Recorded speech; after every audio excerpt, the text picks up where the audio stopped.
everybody, my name is Chrissy O'Malley and this is Better Science Teaching. Today what I'm going to do is show you how to use those checklist pages in the back of your planner if you like using a Happy Planner, Teacher Planner, or Erin Condren Planner. Both of those come with checklists. What do you do with them? I use mine to keep track of attendance and grades, and if you're prepared for that, you can do it quickly. It saves time, it increases your productivity, and it reduces your data loss. So I'm going to change my camera angle so I can give you a look at what I'm talking about. All right, so here's my teacher planner for the coming year. I'm going ahead and setting it up because it makes me feel a little bit more calm and settled about the year that's coming, even though for me, let's see, I'm filming this at the end of June-ish, and so I still have a good 6 or 7 weeks before we hit the school year.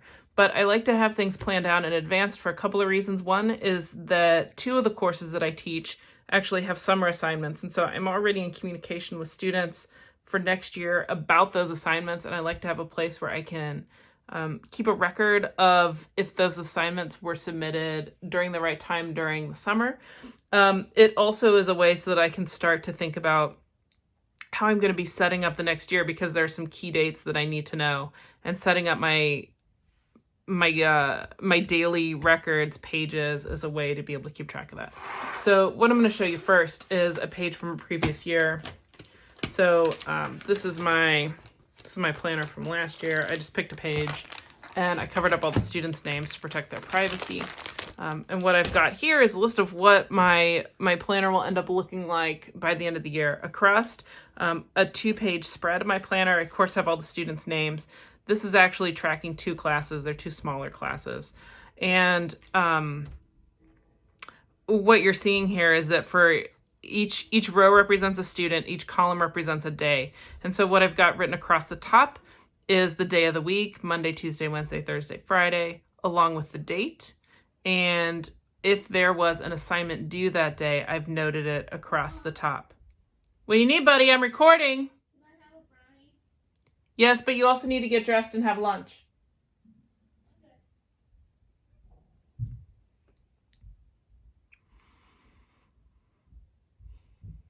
So a single 2-page spread can hold an entire quarter's worth of dates for me, and that's something that I've counted and kept track of as we've gone across that. And then I can use these pages to keep track of both attendance and grades. On this page, there's actually, I don't see any notations where anybody missed school, which is actually not uncommon. This is all set up just with grades. The way that I keep track of things is if a student received all the points for an assignment, they'll get a check mark. If it's something else, they get a numeric score. Oh, there's an absent student right there. If it's something that was never submitted, they'll get a circle. And that happens sometimes, and I allow students to do that. They make choices about what they need to turn in. But this makes it really easy for me at a glance to see what's going on with a student in a particular course. So in order to set up those things, I need to get the draft copy of our calendar. And so what I've already done is gone through and counted how many days will be in session for each quarter. And I've made a notation here for AP Bio because my AP Bio class is all seniors.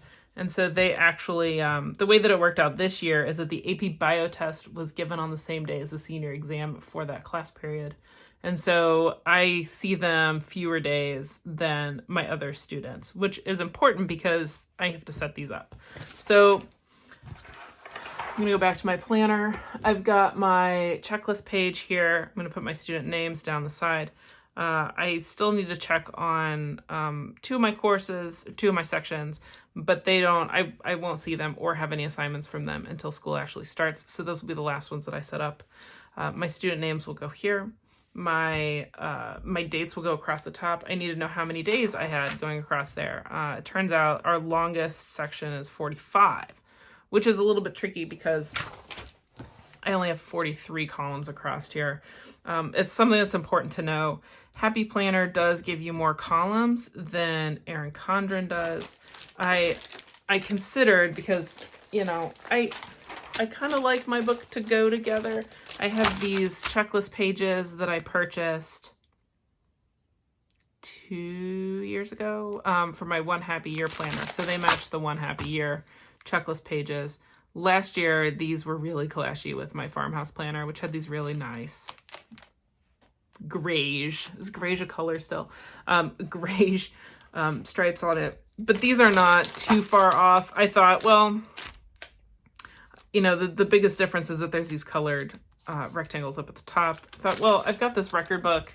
I got this free from Erin Condren a while ago, and this is just full of paper.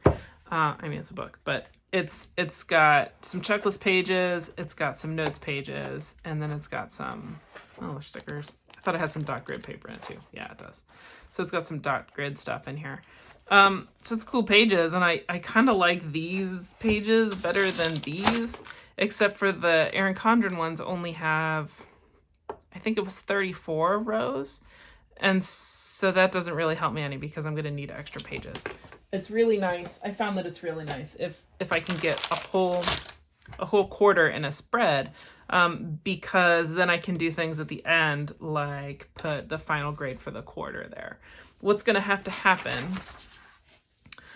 for most of these, it's okay. I've got 43 days in the first quarter. I've only got 36 days in the second quarter, 45 in third quarter, and then 43 or 32, depending on if it's AP Bio or my other students, for the fourth quarter. What'll happen for those, and I've done this before in the past, is since I'm only short about 2 rows, I'll just take 2, like towards the end here, you know, and I'll have 2 next to each other and then 2 next to each other, because I tend to not slam them with a bunch of assignments at the end of the year. Although I could put it at the beginning, and that would be okay too. Maybe I'll do it at the beginning this year. So the way that I set these up is I leave space here so that I can write the name of the course, and then the students' names, which I won't do on camera.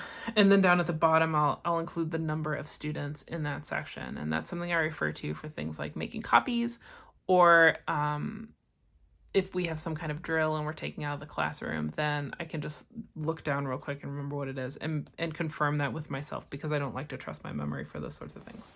And then across the top, the way that I set this up at the beginning of the year is just to put in the dates. And so what I'll do is I'll take my school calendar that I've already got. Thanks so much to my colleagues, Mindy and Jill, who made that possible. I know the Kellys probably helped too.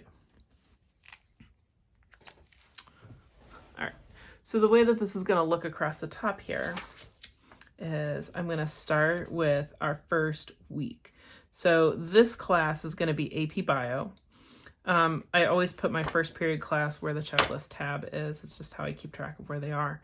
I'll go ahead and put all the dates out, so I'll have 4 separate pages, and then they get paper clipped together. And sometimes I use a decorative paper clip. You know, it's fun. So our first day, these guys don't actually have the first day, so that would be a good 2 to stick together. Yeah, we should probably just double up on the first week, and that'll save us our 2. So I'll set this up so that I've got, let's see, our first day. I know what it is, but I just want to make sure. Monday, Tuesday, Wednesday, Thursday, Friday. And then those are going to be 8/16, 8/17, 8/18. I know they're tiny and hard to read, aren't they? I can hear you guys. It's so small. Yeah, it's not usually that bad though. And then the next week we have a full week of school. Monday, Tuesday, Wednesday, Thursday, Friday.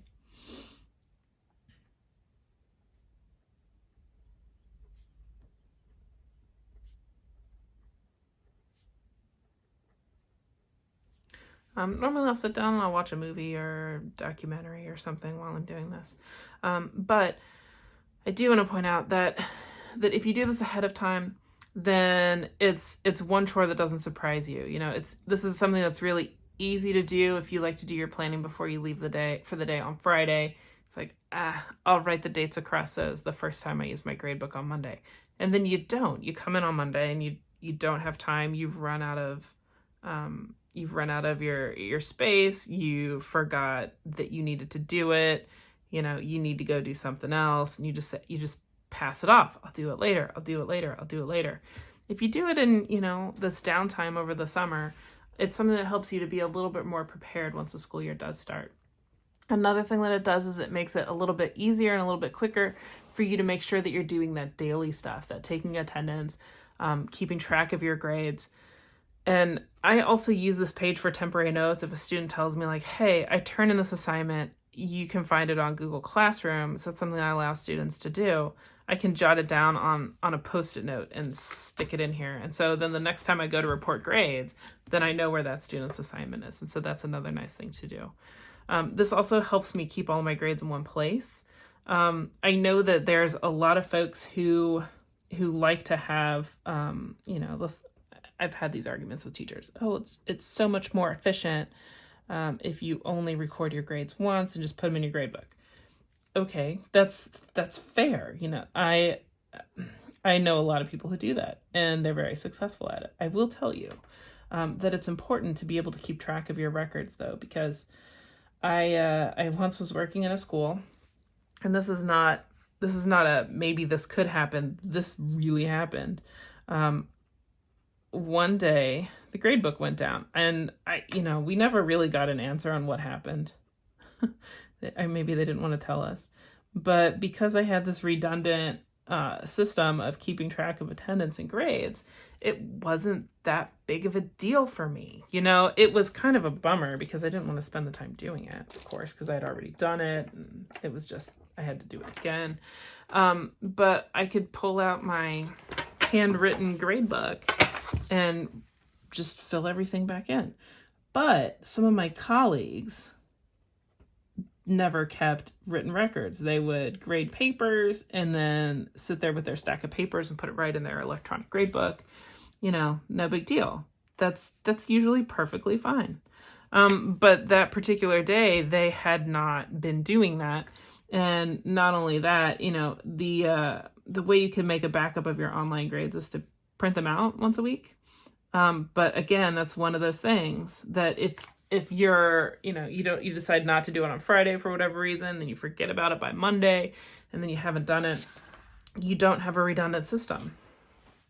And not having that system means that what had to happen for some of my colleagues is they had to go into their classes the next day and say, all right, guys, I lost all my grades. I'm going to need you guys to turn in all of your graded work, which meant that those teachers had to do a lot more work than they would have done if they had been keeping track of those grades, firstly.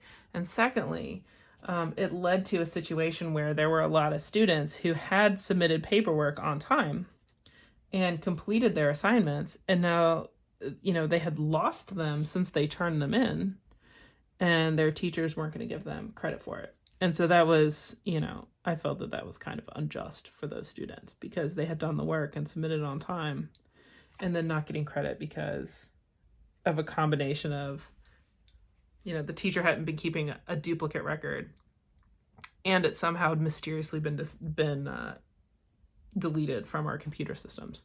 So anyway, it's nice to be able to do that because if you have a record of what's going on with your students, it's nice. Another thing that I really like about this system is that if I have students that are struggling to turn papers in on time, having my attendance records alongside my grading records means that I can tell really quickly if students aren't turning something in because they've been absent, or if they're not turning stuff in because of some other reason. And so that's been handy sometimes too. Oh, for first quarter, I didn't need to do that, but that's okay. I smushed them in over here and I didn't need to. What was I thinking? Okay, 10, 11, 10, 12.